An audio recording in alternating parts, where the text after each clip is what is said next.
अजमेर की सरजमीन पर मेरा ख्वाजा गरीब नवाज हिंदुस्तान का राजा, वो जब अजमेर की सरजमीन पर आते हैं तो एक कोरोना और चल गया। पृथ्वी राज जिसका नाम ही कोरोना समझ लो, वो भी एक मुसलमानों के लिए बीमारी था, वो भी मुसलमानों के लिए एक आफत था, वो भी मुसलमानों के लिए एक परेशानी का सबब था। उसने जब देखा मुसलमान आ गए, उसने देखा मुसलमान आ गए, अजाने आ गई, नमाजें आ गई, रोजे आ गए, ज़कात आ गई, कलमा आ गया। उसने कहा अजान पे पाबंदी लगाओ, कुरान पे पाबंदी लगाओ, हदीस पे पाबंदी लगाओ, दाढ़ियों पे पाबंदी लगाओ। अरे जब उसने पाबंदी लगाई तो रब ने ख्वाजा गरीब नवाज को भेज दिया, आप तारीख उठाओ। बार बार होते रहे, बार बार हमले करता रहा, बार बार ट्राई करता रहा, बार बार कोशिशें करता रहा, लेकिन नाकाम रहा। जब नाकाम रहा, फौज से नाकाम रहा, हथियार से नाकाम रहा, ताकत से नाकाम रहा, कुव्वत से नाकाम रहा, तो उसने हिंदुस्तान के सबसे बड़े जादूगर को बुलाया। बुलाने के बाद अपनी आंखों में आंसू लाया,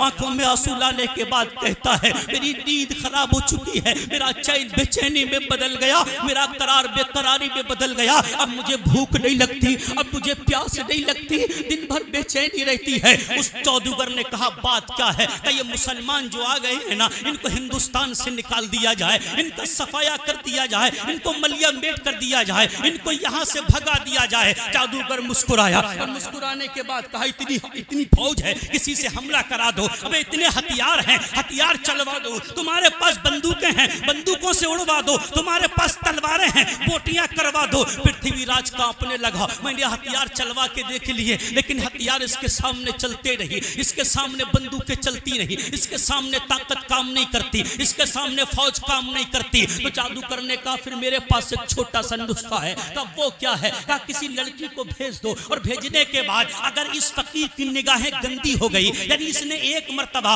उस लड़की को गलत नजर से देख लिया, तो फिर अजान बंद हो जाएगी, फिर कुरान बंद हो जाएगा, फिर हदीस बंद हो जाएगी, फिर मस्जिदों में ताले लग जाएंगे। आप तारीख तो उठा के देखो, मेरे ख्वाजा हिंदुस्तान की सरजमीन पे आए। पृथ्वीराज ने कहा इतनी सी बात है, ये तो मैं यूं करा देता हूं। पृथ्वीराज ने अजमेर की खूबसूरत लड़कियों को बुलाया और बुलाने के बाद कहा जाओ इस फकीर से इसका ईमान छीन लो, इसकी निगाहों को गंदा कर दो, यहाँ से कुरान निकल जाएगा, यहाँ से हदीस चली जाएगी, यहाँ से नमाज चली जाएगी, यहाँ से दाढ़ी चली जाएगी। अजमेर की लड़कियां जाती है, जाने के बाद मेरे ख्वाजा के चारों तरफ खड़ी हो जाती है, सुबह से शाम तक खड़ी रहती है। लेकिन वो ख्वाजा जिसकी निगाहों में जमाले मुस्तफा बस गया हो, वो ख्वाजा जिसने गौसे आजम को देखा हो, वो ख्वाजा जो गुंबदे खतरा की जियारत करता हो, अरे वो ख्वाजा जो हिंदुस्तान में ईमान की रोशनी लेके आया हो, उसने उन लड़कियों के तरफ एक नजर उठाना तो दरकिनार, एक पलक झपक के भी नहीं देखा।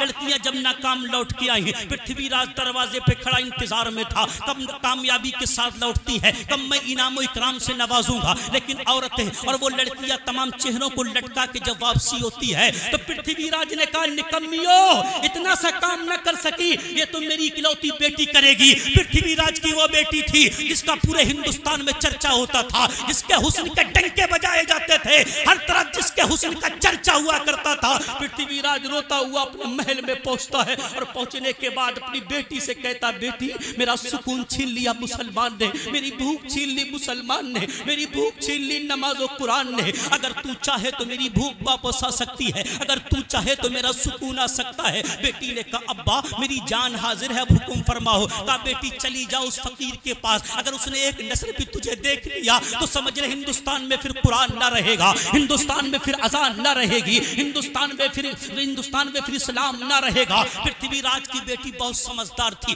सबसे पहले अना सागर के किनारे पहुंची। पहुंचने के बाद आधे कपड़े पहने हुई थी, अना सागर के पानी में गोता लगाया। एक तो बारीक कपड़े थे और वो भी जिस्म पर आधे थे और वो पानी में भीग गए। अब अंदाजा लगाओ जिस्म का कौन सा हिस्सा छुपा हुआ था। मेरे ख्वाजा के करीब पहुंच गई, सुबह से शाम तक खड़ी रही, मेरे ख्वाजा इबादत में रहे। शाम से सुबह होने लगी, मेरे ख्वाजा इबादत में रहे। जब सूरज निकलने लगा तो उसके आंखों में आंसू आ गए, आंखों में आंसू ला के कहती है बाबा अबे मेरा हुस्न देखने के लिए नौजवान मेरे घर का तवाफ करते हैं, चारों तरफ मेरी गली में घूमते हैं, मेरे महल के चारों तरफ परवानों की तरह चक्कर लगाते हैं, लेकिन तू तू एक नजर भी मुझे नहीं देखता, एक नजर देख ले, मेरे हुस्न की तौहीन ना कर। मेरे ख्वाजा ने अपनी चादर दी और उसके तरफ फेंकी, कहा बेटी इस चादर को ओढ़ ले। उस गरीब उस पृथ्वीराज की बेटी ने कहा बाबा मेरा बाप तो मुझे रोज बेटी कहता है, लेकिन इतना मिठास उसके बोलने में नहीं, इतना प्यार उसके बोलने में नहीं,